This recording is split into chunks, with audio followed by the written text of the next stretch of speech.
we were able to bring down the cost per lead for one of our clients by 40%, to be exact, 40.09% in the last 45 days. So as you guys could see, I have the compare tool on Google Ads comparing the last 45 days to the 45 days prior to that. And we were able to increase their conversions by 37%, decrease their cost per conversion by 40%, and increase their conversion rate by 27%. And the best part, we spent 17% less for this ad account. All right, guys. So we're spending less and making more. And I want to show you guys some of the learnings that we went through the hard way by managing a really large account. As you can see, they're spending over 100,000 every 30 days. They offer quite a few services, and we've learned about 6 different things that I think would be valuable for you. So first off, you want to start with manual bidding.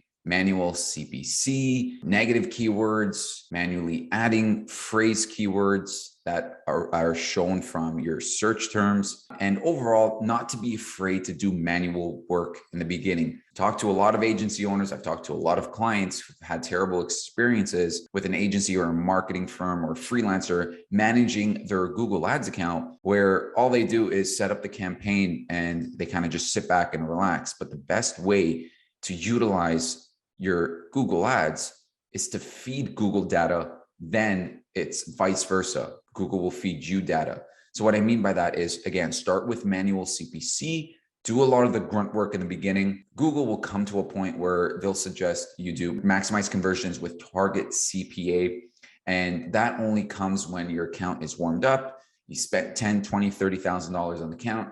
You got over at least 50 conversions, and Google is essentially saying that we could help you out now because we have an idea of who your ideal customer avatar is. In thesis, do not be afraid to do the grunt work in the beginning. I mean, we had to restructure the entire account. We had to restructure all the campaigns for this specific account, change how we segment campaigns based off services, changing bid adjustments, adding keywords, adding search terms, changing up the ad copies. So don't be afraid to do manual work, get your hands dirty, and then over time, it becomes a lot easier. Now, if your account has data, start with maximize conversions. If not, start with manual CPC and slowly increase and decrease your manual CPC to find the sweet spot. So some of our clients in the HVAC space, very competitive space, we start manual CPC around $14 to $15. Slowly increase to $19, $20 range based off certain keywords and campaigns. Very competitive market. Get your hands dirty, start with manual, and then transition to maximize conversions. Or, in some cases, you don't have to make that transition. Maybe your account performs better with just manual CPC. It depends on your account. It really does. There's certain variables like your competition and your ad strategy really will dictate what's better for you. That being said, testing individual variables is important, right? So like I said, getting your hands dirty, what variables are you testing as you're getting your hands dirty? So you should test your landing pages, your bid strategies, and you should at least have a 15-day rolling period where you don't touch anything. But you could add keywords and add negative keywords, but don't touch your bid strategy, don't touch your ad copy. Let that run for 15 days so you could have a really good understanding of what works and what doesn't. If you make changes and make data decisions within 4 or 5 days, you're doing it completely wrong. It's not enough time to feed the algorithm. Okay. So in general, get your hands dirty and be able to test one variable at a time. That includes testing landing pages and testing manual CPC versus maximize conversions. Number 2, you want to include your offering in the ad copy. Okay. So smart shoppers are more inclined to go to the organic link rather than an ad. So people actually look to see if it's an ad. If it's an ad, it doesn't really catch their attention versus an organic, because a smart shopper knows that anyone could just pay for a Google ad, right? So smart shoppers are more inclined to go to an organic ad because they know that Google is suggesting that website for a reason. So what can you do to capture and capitalize a little bit of that smart intent market is to have your offering in ad copy. Give a reason for potential customers to click on your ad. So if you have 40% off installation, if you have free thermostat with new air conditioner, or you have a buyback program for your windows and doors, whatever it may be, you want to make that prominent in your ad copy. And then a little trick here, you want to go to your ads. Okay, so we'll go to, and you want to see how it says up to 75% for a limited time. You want to be able to pin that headline so it always shows the offer in your headlines or description, because that's an incentive for somebody to click on your ad. So if you have an offer, make sure it is in your ad copy. If you don't have an offer, well, I really suggest that you brainstorm an offer that's good for your industry and something that you could actually facilitate for your customers, because that will increase your view rate, right? People would prefer something that is 20% off rather than 10% off, knowing that the service is the exact same. It's a competitive market and you need to be able to stand out. Utilizing responsive search ads. So responsive search ads is the only thing that we've been using lately, highly recommended by Google. And also what we're doing with responsive ads is we're using variables. So if you look carefully at headline number 2, if you type your headline like this, you want to put parentheses, keyword, colon, and then a keyword. So what this does is it's taking the keyword that was searched from the customer and putting it into the headline. If for whatever reason Google can't pick up on it, or the search term that the customer, the prospect typed in was too long, then you could replace it with your filler text, which is this.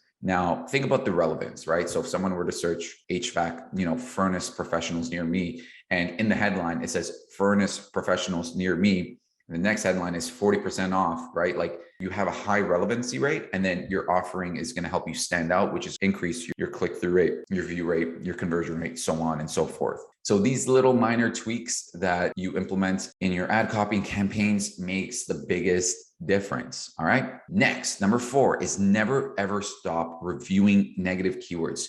You want to hone in on your highest valued prospects. There are tens of thousands of different variables of what your customers are searching, especially if you offer more than 1 to 3 services, right? So if you're a cosmetic spa, if you're a home improvement company that does siding, windows and doors, and roofing, right? Like, there is many variables that can be searched. So you want to make sure that you're checking your search terms and you're putting the irrelevant search terms as a negative keyword. Very, very important. This is something that you should do every single day. And it's really one of the most simplest tactics that you could do just to increase your cost per lead. Very simple and straightforward. Next, what you want to do is you want to track leads, but you also want to track sales as well. So for this client in particular, we're spending about $7,000 a day. It's a lot of money. So our client doesn't want to just gauge cost per lead. They want to gauge how much they're paying for every new customer, right?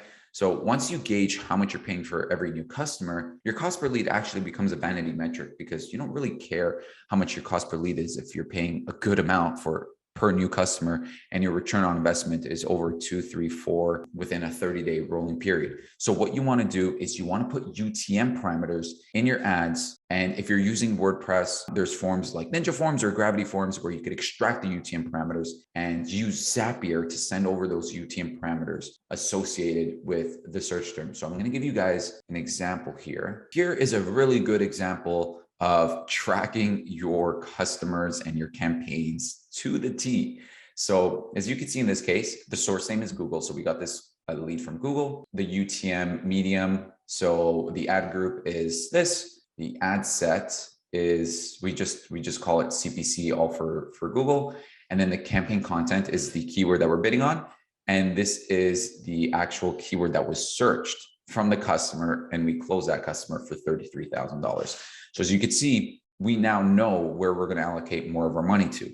So it's important that you are tracking everything, especially if you're spending more than $10,000, $15,000 a month. In this case, for this client, they're spending about $25,000, $20,000 a month on Google. So they definitely fit the tier of robust tracking. And so they could really be familiar with what, not just their cost per lead, but their return on investment and cost per new customer. And this is crucial if you really want to take your Google campaign seriously. We speak with a lot of clients, and they have somebody running their Google ads, and there's very minimal effort put into the setup and everything in general. So if you're going to do Google ads, if you're going to do marketing, if you're going to do anything, might as well put more effort into it and do it good, right? Do it right for the first time, so you avoid any future mistakes. Okay. Now, bonus tip is, in Google, sometimes people face a problem where a certain ad group or certain keyword gets most of the money allocated to it. Don't be afraid to create campaigns that are taking accumulation of all the keywords from different campaigns and ad groups that haven't spent a lot of money, because other keywords or other ad groups in that campaign are getting most of the money allocated to it. So create a campaign that takes all of your keywords and ad groups that haven't spent much and test those out. So we do this with Google and Facebook as well, because unfortunately, you're not able to manage exactly how your ad is distributed across your different ad groups and ads, which is fine. It's not that big of a problem. But if it does become a problem, don't be afraid to create another campaign with ad groups and ads that didn't have enough money allocated to them. All right. So these are the 6 tips for running Google ads. And these were the learning experiences from an account that we were able to drastically reduce the cost per lead, increase the conversion rate, all while spending less on their account. If you need an audit for your account, or you just want to chat and see potentially maybe if we could help you guys out, I'll leave a link in the description below where you could schedule a call with my team and we could chat about your account and see if there's potential synergy working together. Anyways, hope you guys enjoy the rest of your day.